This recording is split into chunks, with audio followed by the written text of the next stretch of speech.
Salutations, this is Travis McCoy from Gym Class Heroes, and I'm here at Popularity. Why did you feel that it was important to take the band back to kind of like the essence of the gym class roots? For me personally,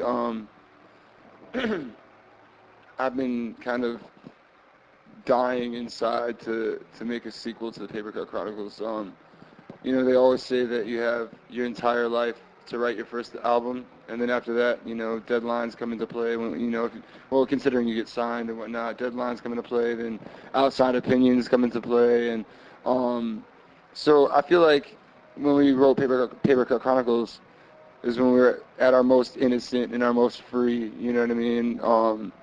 Artistically. Not that I feel like there's any outside influence when it comes to making our songs now or creating music now, but like I said, there are deadlines and there are outside opinions, and so for me, it's more of more revisiting that innocence and that kind of naivete, so to speak, that we had when writing that record. We were kids, 16, 17 years old, had no idea how to write a well formatted or structured song. I had no idea how to count bars even. I just felt like I would just write my raps or write my rhymes or whatever and stop when I felt like I said what I needed to say, as opposed to worrying about 16 bars and pre-chorus, chorus, 16 bars, pre-chorus, chorus, bridge. You know what I mean? Like none of that shit came into play. So um, in going back, I feel like that's kind of what we're trying to achieve. And um, for us as musicians, and for me, from a lyrical standpoint, I feel like it's a lot to live up to because this album touched so many people. You know what I mean? And for me, it was very therapeutic, just in the sense that um, I was very, very um, candid about a lot of things on this album that I mean. Uh, t- Deaths in the family, the deaths of people very, very close to me. Um, Also, relationship-wise, I was kind of very, you know, here's me about everything on the album. And upon its release, I got kind of like gun shy, like, wow, like, I'm putting myself out here for public consumption. And um, but at the same time, after the record came out, so many fans would come up to me, and this song got me through this situation. And I love the fact that you're so open about so many different things. And like the fact that we could connect on that level is awesome. You know what I mean? And so we're in no way, shape, or form trying to recreate the Paper Cut Chronicles. Um, just trying to um, I guess this is going to be a bad analogy, I'm sure, but I guess to try to dive back into that hot tub time machine and kind of get in the same mindset we were in when that album was created, basically. Um, yeah. What would you say is the major differences though between like the record one and um, two? well, first of all, I'd say about 8 or 9 years, and a lot of growth as musicians and songwriters. A lot of growth is men, you know what I mean? Going from boys to men, and kind of everything that we've learned and experienced, since we put that album out. Kind of being, having a hit single and then kind of being thrust into this whole world of pop music and radio and whatnot. And I mean, you live and you learn, and this record kind of encompasses, um, a lot of the things that have happened between now and when the last record was put out. We put out um, two other albums. I put out a solo album. You know what I mean? So there's all this growth and all these other experiences that just made for great material to write about for this album.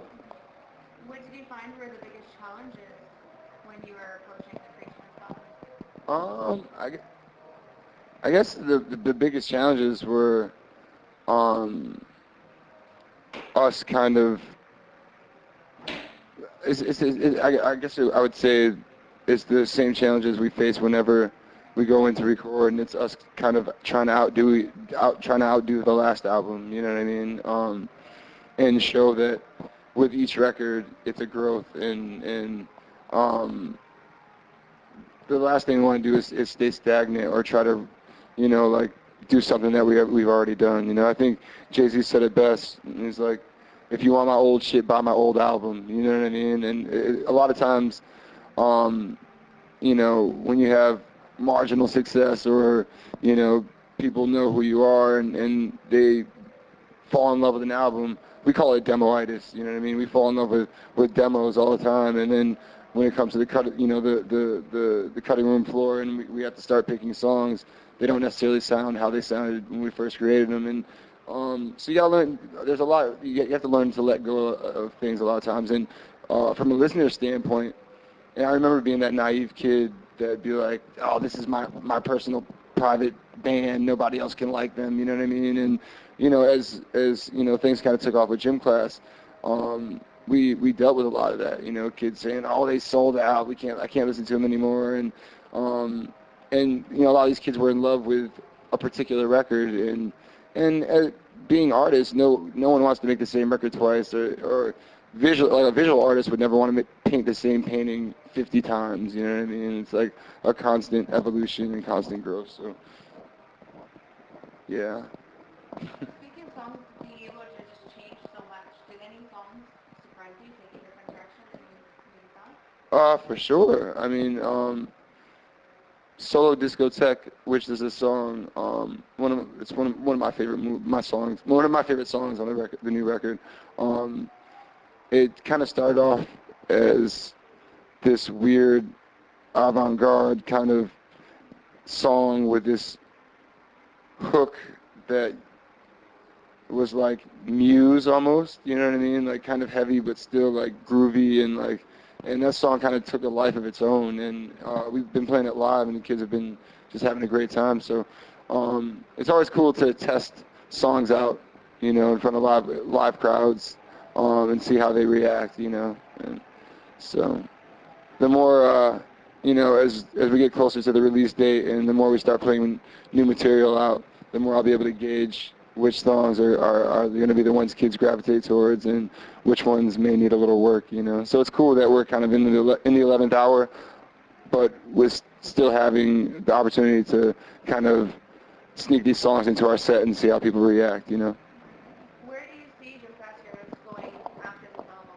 Like, how do you want to progress? I mean, I try not to look too far into the future. I try to focus on what's going on now and, how we can make tomorrow's show better than today's was. You know what I mean? So, but I will say this: I can't see Gym Class Heroes going anywhere anytime soon. So, literally, I just turned 30 a few days ago, and uh, we started the band when I was 16 years old. So, I mean, pretty much half of my life has been invested in this band. So, which is the same case for Matt, who, I started the band with. So, um, yeah, to kind of throw all that away would be silly. So we're lifers. We're in this for a long time. So do you find that you still have that exact same kind of drive?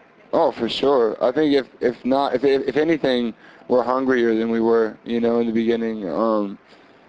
I don't think I ever want to be in a position where I'm comfortable, or I feel like I've made it. I think that's when people get lazy and forget what they started doing this for in the first place. How do you feel the new album has helped shape your lifestyle? I mean, it's definitely bringing a refreshing vibe, and a new flavors to the set. I mean, we've been playing the same songs, since we put out our last record. So the fact that we get to play new stuff is always fun and exciting for us, as it is for the audience. You know what I mean? Because these songs are as new to us as they are to. I mean, of course we've written these songs and have rehearsed them and recorded them, but when we play them for the first time for a crowd, it's kind of like an experience for everybody. How do you feel that you have progressed lyrically over the years? Um, That's a tough question. I don't know how I feel how I've progressed lyrically. I think I approach songwriting the way I always have. You know, just uh, speaking about experiences, things I've been through. You know, be it everyday life situations, relationships. You know, sometimes things can get a little cryptic and you know, kind of, if you're not from upstate New York, you probably won't get a lot of this stuff. But I put it in there in a way that people will get it regardless. But all my friends that I grew up with will hear something and go, "Oh my God, he went there." You know what I mean? And but that's the beauty of being a musician or a lyricist, is that you can tuck little, little.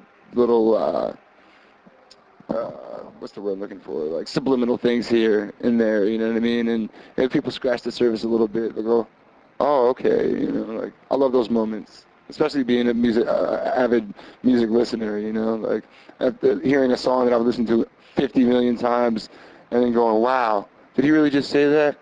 Now it makes sense, So I love those moments. I live for those moments. Has it ever gotten to a point ever where you start to wonder what you've done yourself? Um, Brain nonstop and then you get reflective? I think, yeah, in a sense, I have really really bad anxiety, and there's times where we've been on tour in Germany, and I've had like mental breakdowns. You know what I mean? Just everything all at once, and then and that's when I just sit back and breathe and reassess the situation, and I'm like, well, this is what you spent half your life, trying to do. Like the fact that I wake up every morning and I don't have to put a suit on, or the fact that um, I can get a check or get paid to do something I absolutely love doing. It's not even a job to me. The fact that I can call something that doesn't feel like a job for me, my job in my career is amazing. It's a blessing. So, And any final thoughts or anything that you'd like to say to the readers about the lyrics? um, I just say the hygiene is very important. Not only dental, but bodily hygiene. Make sure you brush your teeth and clean yourself and drink lots of water. And apple a day keeps the dentist away.